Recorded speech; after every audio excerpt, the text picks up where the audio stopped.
అందరికీ హాయ్ అండి. ఇప్పుడు నేను చేసే కర్రీ వచ్చేసి ముల్లంగి పెసరపప్పు కర్రీ. ఈ కర్రీ ఎంత టేస్టీగా ఉంటదంటే, మనం ఆయిల్‌లో కాకుండా నేతిలో కర్రీ వండుకొని తింటే ఏ టేస్ట్ వస్తదో, మనం ఆయిల్‌తో వండుకున్నా సరే కూడా ఈ కర్రీ ఆ టేస్ట్ వస్తది. దీ నేను తీసుకున్న ముల్లంగి వచ్చేసి 300 గ్రామ్స్. అలాగే పెసరపప్పు వచ్చేసి మన పిడికిలితో అంత.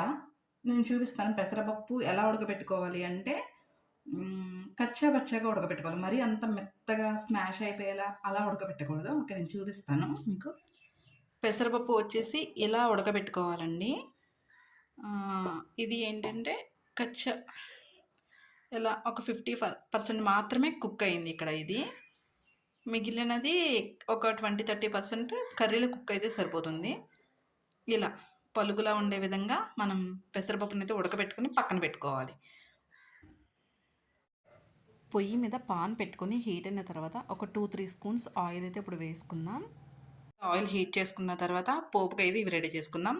2 ఎండుమిర్చి, సింగిల్ పచ్చిమిర్చి, అలానే ఒక 4 రెబ్బలు వెల్లుల్లి, పోపులు, జీలకర్ర. ఇవి కొంచెం ఆయిల్ హీట్ అయిన తర్వాత ఆయిల్లో వేసుకుందాం. నేను అన్నీ అయితే ఒకేసారి వేసేస్తున్నానండి. సపరేట్గా అయితే ఏమీ వేయడం లేదు.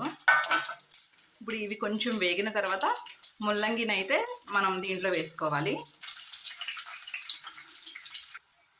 ఇవి అయితే వేగిపోయినాయండి. ఇప్పుడు ఆల్రెడీ మనం కట్ చేసి పెట్టుకున్న ముల్లంగి ఉంది కదా, దాన్ని మనం దీంట్లో యాడ్ చేసుకుందాం.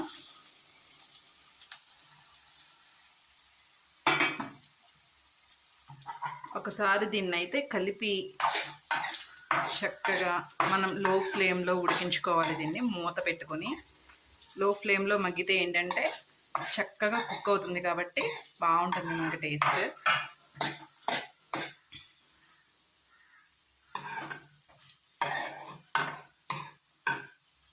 ఓకే. ఇప్పుడైతే మనం దీన్ని అప్పుడప్పుడు కలుపుతూ ఉండాలండి, మాడకుండా ఉంటుంది కాబట్టి లో ఫ్లేమ్లోనే పెట్టుకొని వేయించుకోండి.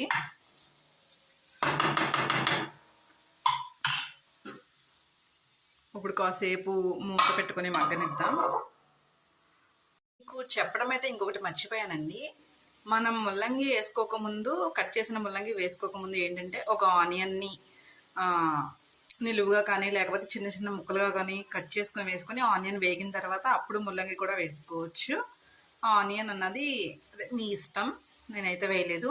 అలాగే నెక్స్ట్ ఏంటంటే ఇక్కడ ముల్లంగి వచ్చేసి నేను చిన్న చిన్న ముక్కలుగా కట్ చేశాను. మనం క్యారెట్ ఎలా అయితే హల్వాకి కోరుకొని వేసుకుంటామో అలానే దీన్ని కూడా కోరుకొని వేసుకోవచ్చు. అది కూడా టేస్ట్ బాగుంటుంది. తినగలిగితే ఇలా కట్ చేసుకొని ముక్కల్లా వేసుకోవచ్చు కర్రీలో. లేదంటే కనుక కొంచెం కోర్సుగా కోరేసుకుంటే ఏంటంటే అది కూడా బాగుంటుంది టేస్ట్. ఇది మనకి వేగడానికి అయితే కొంచెం టైం ఎక్కువే తీసుకుంటుందండి. ఎందుకంటే కొంచెం ఇది వాటర్ కంటెంట్తో ఉంటుంది కాబట్టి కొంచెం టైం ఎక్కువే పడుతుంది మనకి. చూసారు కదా, ఇది మంచి బ్రౌన్ కలర్లో వేగింది.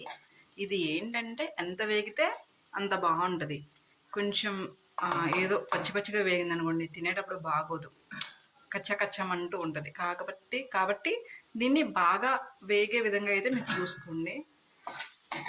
ఇది వేయించుకోవడంలోనే కర్రీ టేస్ట్ ఉంటుంది. కోరినది అయితే కనుక ఇంత టైం తీసుకోదు మనకి. ఇలా ముక్కలు కట్ చేశాను కదా నేను, సో అందుకని కొంచెం టైం పడుతుంది. ఓకే. ఇప్పుడైతే ఇది ఆల్మోస్ట్ 99% వేగింది. ఇప్పుడు దీంట్లో వచ్చేసి మనం కొంచెం కచ్చాపచ్చాగా ఉడకబెట్టుకున్న పెసరపప్పు ఉంది కదా, అదైతే దీనిలో యాడ్ చేసుకుందాము. పెసరపప్పు ఉడకబెట్టిన దాంట్లో 2 చుక్కల వాటర్ ఉంటే ఆ వాటర్ కూడా వేసేస్తున్నానండి, ఎందుకు వేస్ట్ చేయడం అనేసి. ఇప్పుడైతే దీన్ని కూడా కొంచెం కలుపుకొని మళ్ళీ మూత పెట్టుకొని కాసేపు మగ్గనిద్దాం. ఏంటంటే పెసరపప్పు మనకి కొంచెమే కాబట్టి కుక్ అయింది, మిగిలింది ఇక్కడ కుక్ అవ్వాలి కాబట్టి ఈ రెండింటిని కూడా కాసేపు ఉడకనిస్తే బెటర్ మూత పెట్టేసి.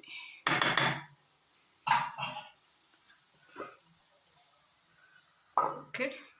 చూసారు కదా, ఇలా పొడి పొడిగా అయితే ఉండాలి కర్రీ.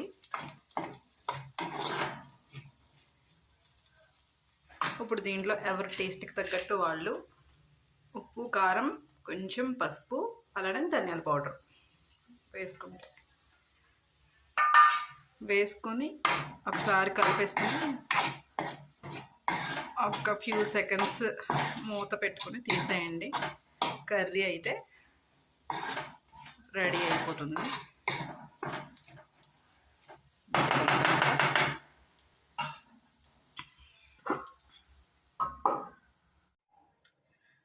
కర్రీ అయితే అయిపోయింది. కొంచెం పెట్టుకున్నా, జస్ట్ టేస్ట్ కోసం మాత్రమే.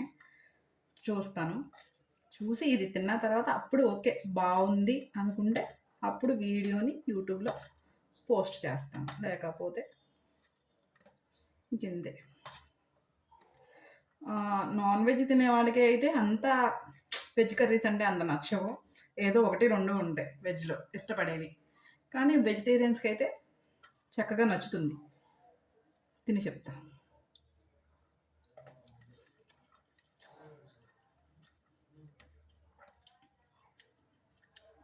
బాగుంది. దీనికంటే ఏంటంటే మనం ముల్లంగిని కూర చేస్తాం కదా, అదైతే ఇంకా బాగుంటుంది. అంతకుముందు నేను తిన్నది అదే, ఇప్పుడు కట్ చేసి చేశాను కదా, బాగుంది. కూర కొంచెం చేసుకున్నదైతే ఇంకా బాగుంటుంది. తినండి, మీ పిల్లలకు కూడా పెట్టండి, మంచి హెల్దీ.